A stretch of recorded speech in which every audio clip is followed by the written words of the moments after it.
While I was on a business trip overseas, my parents sent me an email saying they had sold my seaside villa to settle my sister's gambling debts. You didn't need it anyway, right? Without responding, I reported it to the police.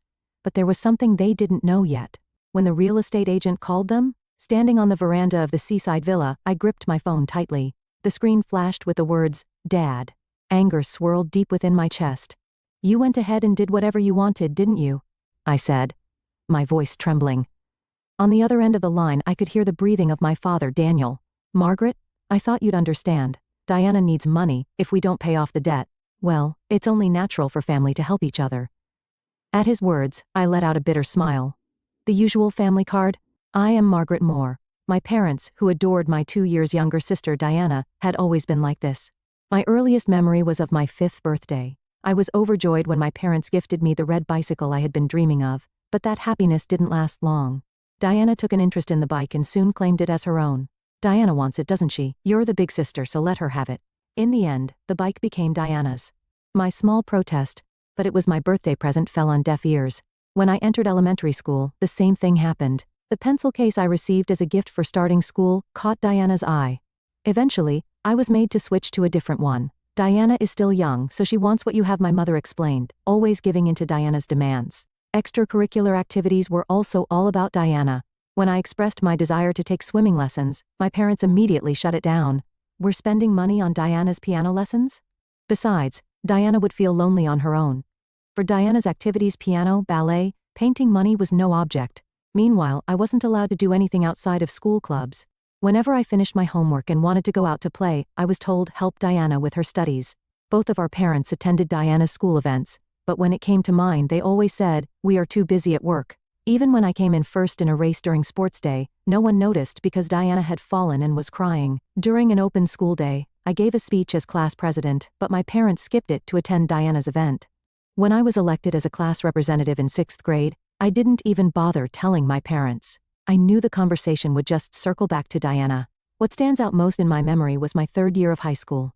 I worked tirelessly to get accepted into my first-choice university, but my parents' reaction was cold. "Oh, that's nice," my mother said indifferently. "I'm more interested in Diana's mock test results."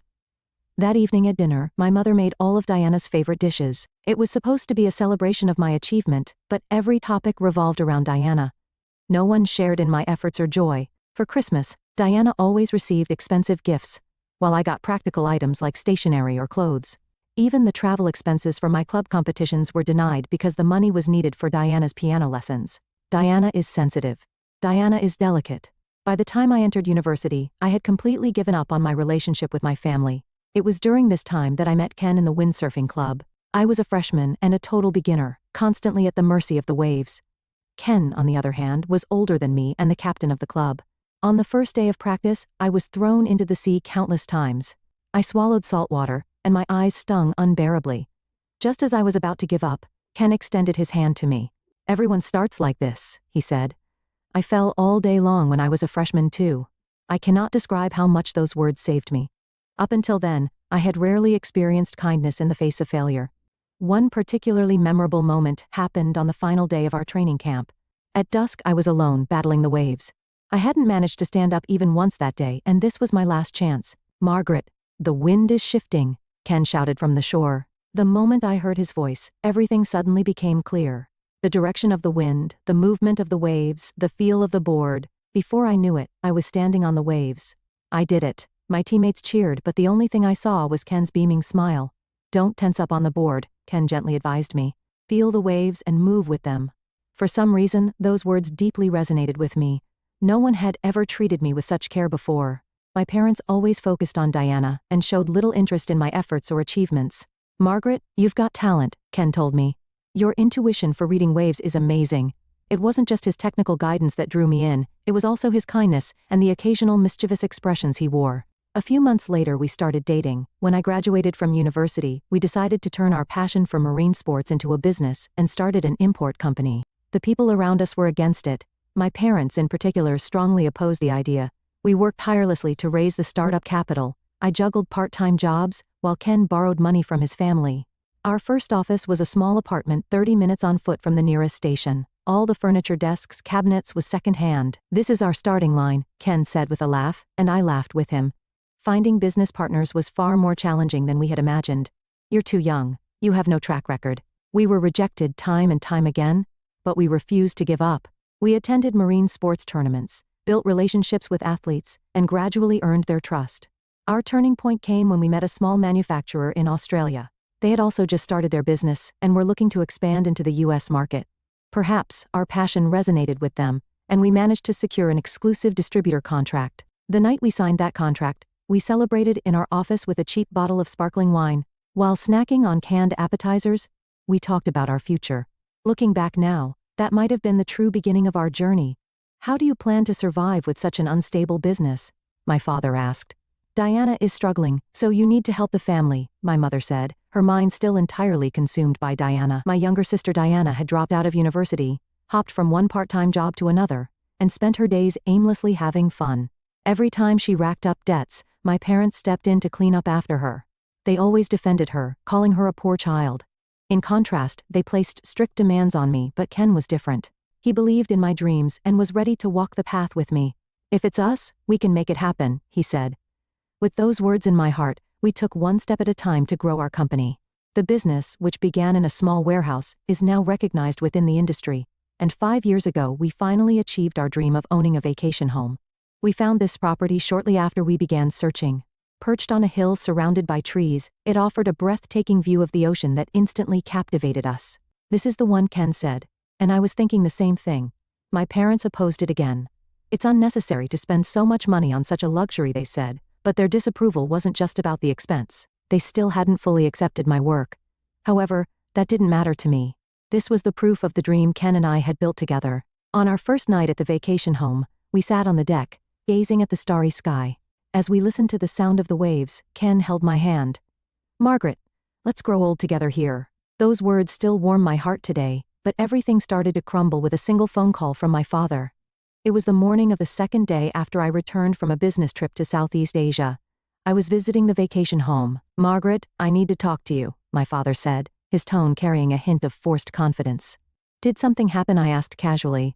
At that moment, I had no idea I was about to be pulled back to harsh reality in such a way. It's about your vacation home, my father began. His words immediately gave me a sense of unease. The vacation home? What about it? I've already sold it. The ownership transfer will take place next month. For a moment, I couldn't grasp the meaning of his words. Sale? Transfer? Our precious vacation home? What are you talking about? My voice trembled. Diana is in trouble. She failed at an investment, and now has $200,000 in debt, my father explained, his tone sounding like an excuse. And what does that have to do with our vacation home? Anger burned hot in my chest. Margaret, I thought you'd understand. Diana needs money. If we don't help the collectors, you went ahead and did whatever you wanted, didn't you? I said in an icy voice. My grip on the balcony railing tightened. You barely even use the vacation home, my father said, his tone growing more forceful. Diana's life is at stake. Is a vacation home you rarely use more important than your sister's life? That's Diana's problem, I replied, struggling to keep my trembling voice steady. To sell the vacation home without our consent? How did you even manage to proceed with the sale? I sensed a moment of hesitation in my father's response. I had your signatures, and the documents were already prepared. You forged them. My heart pounded as the gravity of my parents' actions began to sink in. Margaret, listen to me. Diana isn't at fault, she was just tricked. No. This is a crime. An unauthorized sale is fraud. My voice was cold. I'm contacting the police. I heard my father gasp on the other end of the line. The police? Don't be ridiculous. How can you bring a family matter outside? No. This isn't just a family matter. It's a crime, I said firmly, gripping the railing tighter. Dad, Mom, it's time you stopped cleaning up Diana's messes. Before we stretched the vacation home that Ken and I had worked so hard to save for over the years, it was the place where we dreamed, windsurfed, and gazed at the stars while sharing our hopes for the future. Margaret, we're family, aren't we? Helping each other is what family does, my father pleaded, his voice shifting to a tone of desperation. Yes, we're family, I said, letting out a deep sigh, and that's why I have to report you and Mom for fraud. As I ended the call, only the sound of the waves remained in the air. The salty breeze cooled my flushed cheeks. I couldn't believe my parents had sunk this low. Their twisted devotion to Diana had finally crossed an unforgivable line. Perhaps in part, I was to blame for not stopping them sooner. But enough was enough. I slipped my phone into my pocket and returned inside the vacation home. An hour later, my phone rang again. This time it was Ken. Margaret, are you okay? Hearing his voice, I felt a little calmer. Yes, I just finished talking to my father. I got a call from the potential buyer, Ken said, his voice steady. It turns out they're one of my younger friends from university. When I explained the situation, they understood immediately. The sale has been called off. I let out a deep sigh of relief. At least that was one problem solved. Thank you, Ken. I also heard from the police. They found the forged documents your parents used. His words made my chest tighten. How far are you willing to fall, Dad and Mom? Ken arrived at the vacation home later that evening. Even in the middle of his workday, he had come to check on me out of concern. Are you okay? He asked, his gentle voice bringing me a much-needed sense of comfort. Ken gently embraced me. Within his arms, the tears I had been holding back finally spilled over. Why? Why would they do this? Do they think they can do anything as long as it's for Diana? Margaret. Ken stroked my hair as he spoke softly. You've done nothing wrong. In fact, I'm proud of you for standing your ground. Those words soaked into my heart. The following day, the police launched a full-scale investigation. My parents were subjected to questioning on charges of attempted fraud. My mother called me repeatedly, but I didn't answer. A week has passed since then. On the deck of the vacation home, we watched the sunset over the ocean. The sound of waves crashing against the shore quietly soothed my heart. I remember Ken said quietly, "The day we found this place." I remembered too. The day we toured the property, we decided on the spot. Though the house was old, fixing it up became part of our memories. We repainted the railings, replaced the floorboards, and renovated the kitchen. Every bit of work was done by the two of us. Sometimes we argued, but even those moments now feel nostalgic. Margaret, Ken said, holding my hand. We're in this together. Whatever challenges come our way, we'll face them as a team. I nodded. My relationship with my parents may never return to what it once was, but that's okay. This is our life, our choices, and this seaside vacation home is the proof of our love. Meanwhile, the police investigation progressed steadily. As it unfolded, more details about my parents' actions came to light. They had known from the beginning that the property was jointly owned by Ken and me, yet they proceeded with the sale anyway. The forgery of documents was carefully planned. It was revealed that during their explanation to the prospective buyer, they provided false information. They had been preparing for this for 3 months. First, they forged my signature, then they skillfully imitated Ken's signature to falsify the agreement of sale. To the real estate agent, they lied, saying our daughter and her partner are being relocated overseas and can no longer manage the property.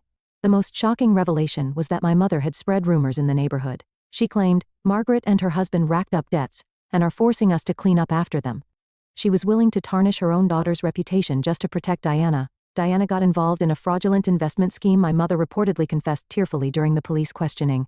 It was supposed to be just $10,000 at first, but before we knew it, it had become $200,000. My parents had drained their savings and sold off land to cover the debt. Even that wasn't enough, so they tried to sell our vacation home to make up the difference. Diana isn't to blame, my mother insisted during questioning. She was just tricked. She's not as smart as Margaret. It was said that even the officer conducting the interrogation was left speechless by her words. My emotions were complicated. I could hardly believe my own parents had resorted to such actions. Then one day Diana contacted me. How could you do this, sis? Turning our parents over to the police is cruel. Her victim mentality was as present as ever. I responded calmly. Diana, do you realize they tried to sell the vacation home, Ken, and I cherished just to cover your debt? That's a crime. But we're family, aren't we? I'm really struggling here. It's time you started taking responsibility for your actions. I'm done cleaning up after you. After hanging up, an overwhelming fatigue washed over me. Since childhood, Diana had been coddled by our parents. While I studied diligently and worked hard at my job, Diana lived recklessly, relying on our parents to bail her out every time she failed. I'd lost count of how many times Diana had racked up debt. It started with a student loan during her one stone year of college. Initially, it was a small amount, $3,000 from a consumer finance company. Her reason? To go shopping for luxury brands with friends? Instead of scolding her, my parents excused her behavior, saying, she's just a young girl, it can't be helped, and paid off the debt immediately.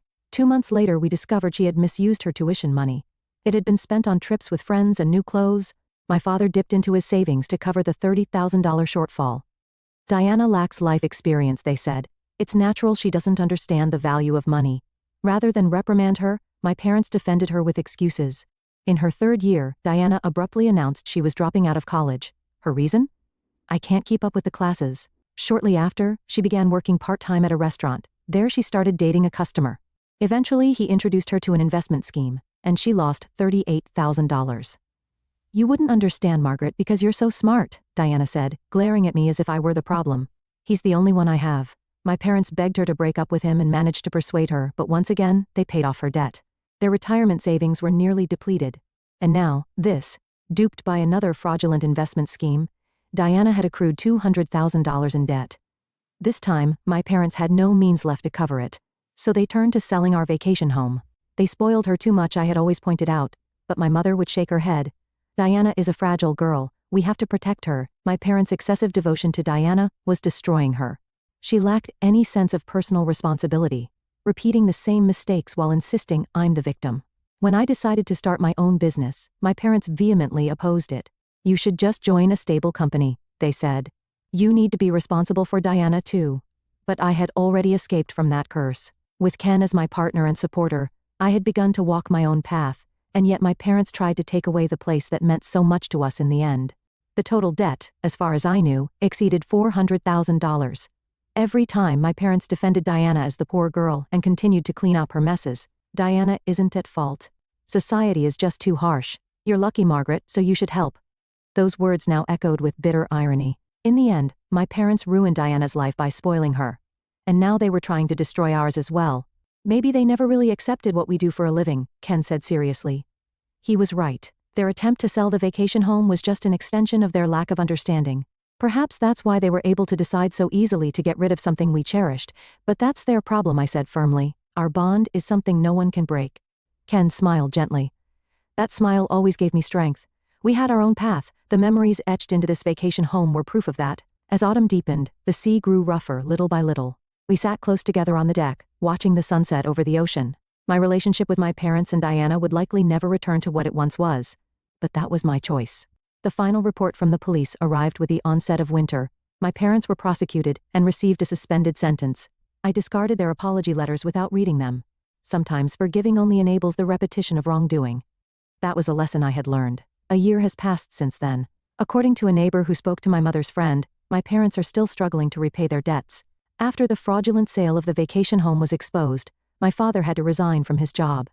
My mother now juggles part-time jobs, early mornings at a warehouse, packing at a food factory during the day, and working the register at our supermarket at night. I heard the Moores are having a tough time. I overheard a housewife gossiping near the supermarket register where my mother worked. She has lost so much weight. Their family home has already been sold. And my parents and Diana now live in a cheap apartment on the outskirts of town. Their retirement savings and all their funds were depleted, and they took on more debt to pay off Diana's. Margaret, can't you help your parents? Relatives called me multiple times with the same question, and every time I gave the same answer, they'll have to solve their problems on their own. Diana hasn't changed.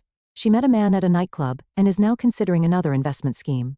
This time, it's foolproof. I'm definitely going to make money. When my parents tried to stop her, Diana lashed out. I'm struggling, and you're acting like Margaret so cold-hearted. Just help me. But my parents no longer had the means to support Diana. They were barely managing to keep up with monthly repayments. My father had taken on a night security job, working weekends without a break. My mother spent her days scouring supermarket sales for discounted items. She can't afford to be picky, neighbors would say, though she was once seen crying alone on the roadside late at night.